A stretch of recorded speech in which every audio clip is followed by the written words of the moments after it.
living in the moment with peace in my mind, heart, and soul. That's what we all want, isn't it? So last week I started talking about the Lent season, and that a lot of people for Lent practice giving up something, like chocolate or junk food or drinking or smoking, supposedly things that distract us from God. And I gave you how Unity looks at the word Lent, that it stands for let's eliminate negative thinking. What if we did that for 40 days?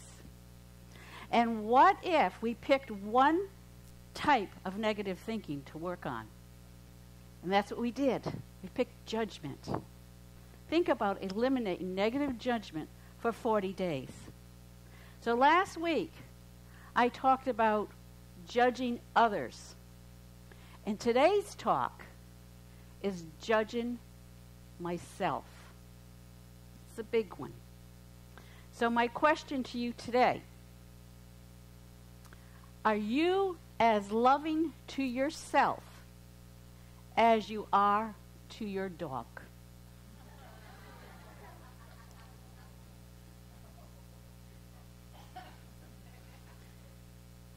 You know, dogs accept us. They love us unconditionally, don't they? They live joyfully in the moment without any complicated expectations or demands. They know how to express their affection without restraint. They live joyfully in the moment. Us humans, in contrast, because of my expectations and demands, I think things about myself that aren't so accepting and so loving. I judge. I criticize myself. I find my flaws, think I'm less than.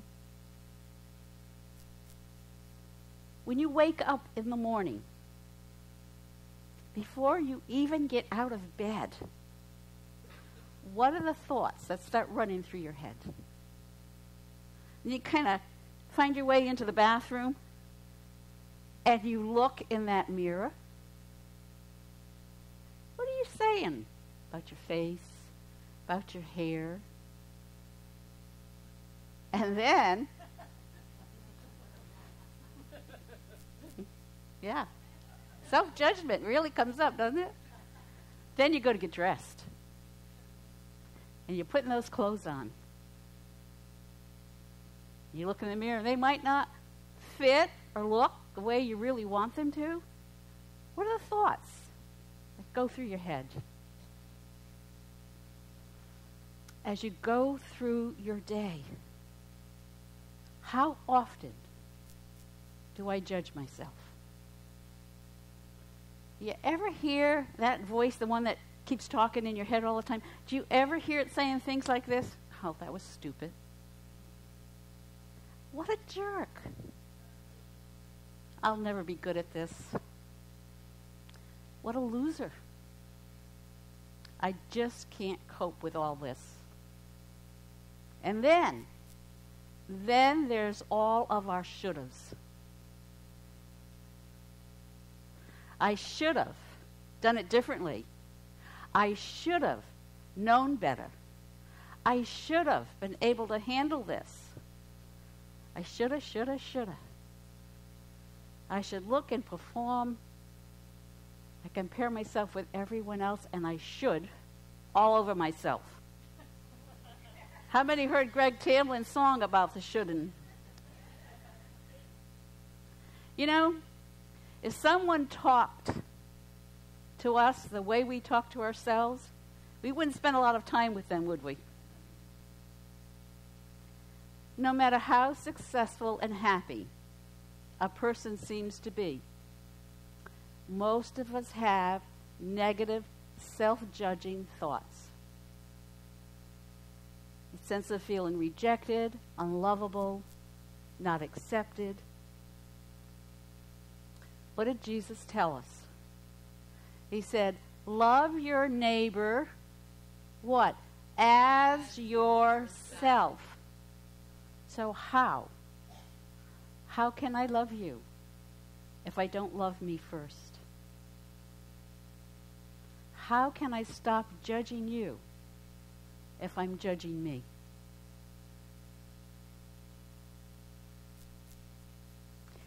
If I'm feeling unworthy, if I'm feeling undeserving, if I'm feeling lack in myself, I don't love myself, don't accept myself, no matter how someone else, no matter how much they accept me, no matter how much they love me, I will not be able to accept and love them back. Think about it. Best friends one day, not talking the next. Madly in love one day, divorced years later. All comes from that sense of not accepting me, not loving me unconditionally. Because if I don't unconditionally love myself, I can't unconditionally love someone else, and I'm going to find faults in them the way I find faults in myself. All my outer relationships will be a struggle, except, of course, for my dog. My judgment of others, a reflection of what's going on in me. And every time I judge you, I perpetuate the cycle of judgment. So if I'm judging someone else's clothing, what am I thinking? I'm going to expect others to judge the way I'm dressed, right? And if I judge the way others look, I'm going to expect you to judge the way I look. And if I judge the way others do things, I am going to be expected to be judged by the way I do things. Do you see it? Do you see how it perpetuates itself? Because I wouldn't be able to make that judgment of you if I weren't already holding it for myself.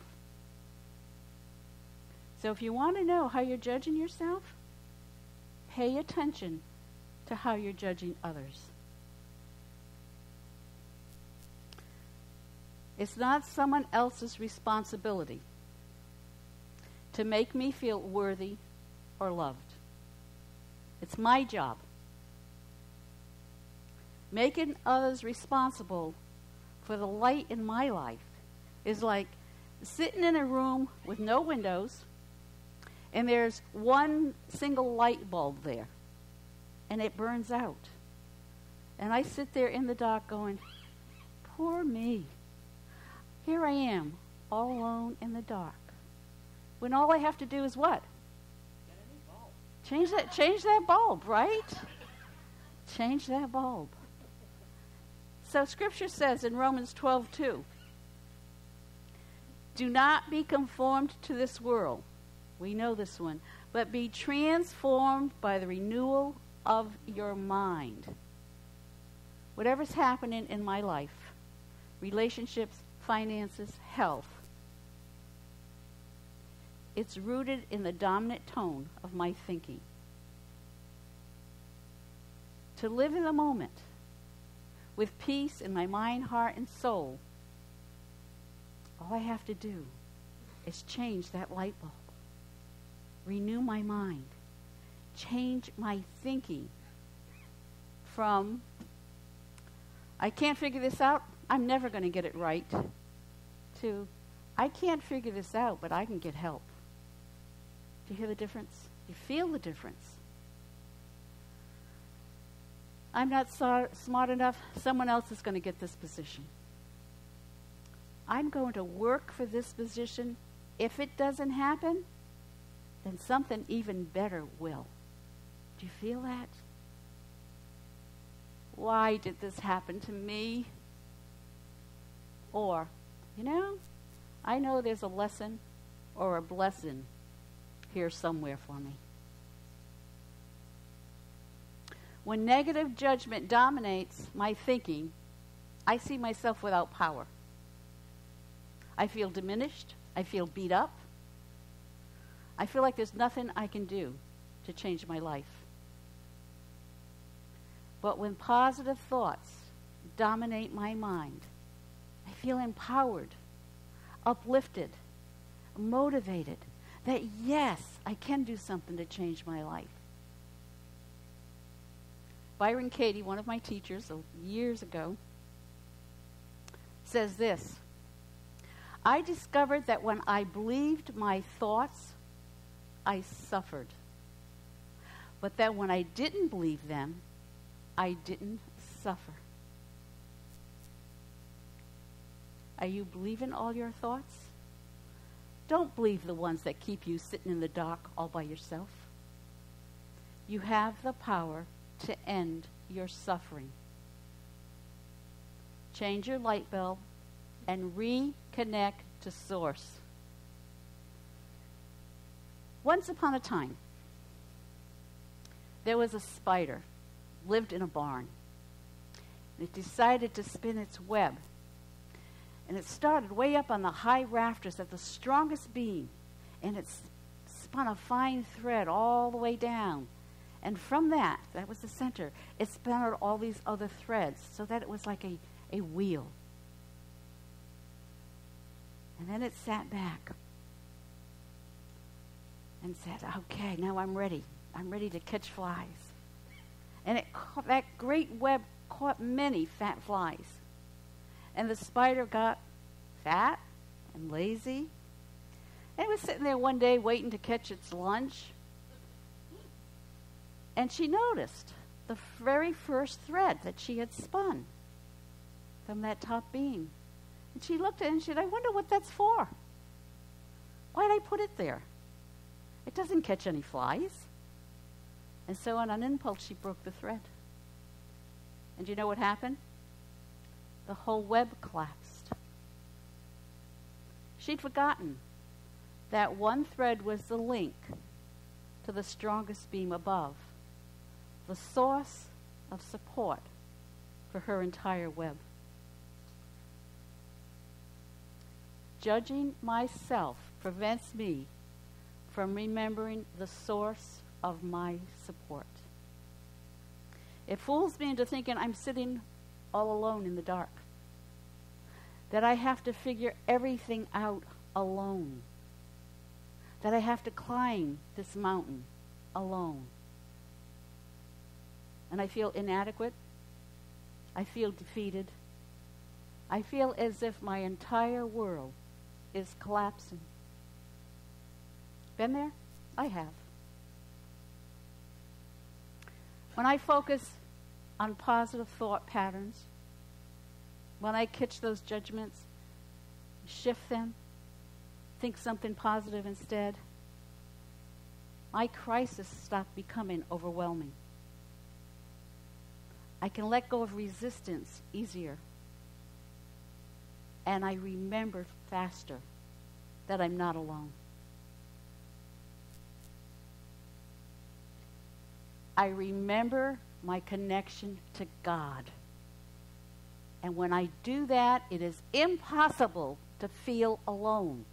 Because connected to God, I can do anything, be anything, and overcome anything. Do you hear that? When I am connected, when I remember who I truly am, when I remember my power, my strength, I can overcome anything. Because God does not know the meaning of I can't. This Lent, I want you to practice being as loving to yourself as you are to your dog or whatever pet you have. Practice not judging yourself. God bless you.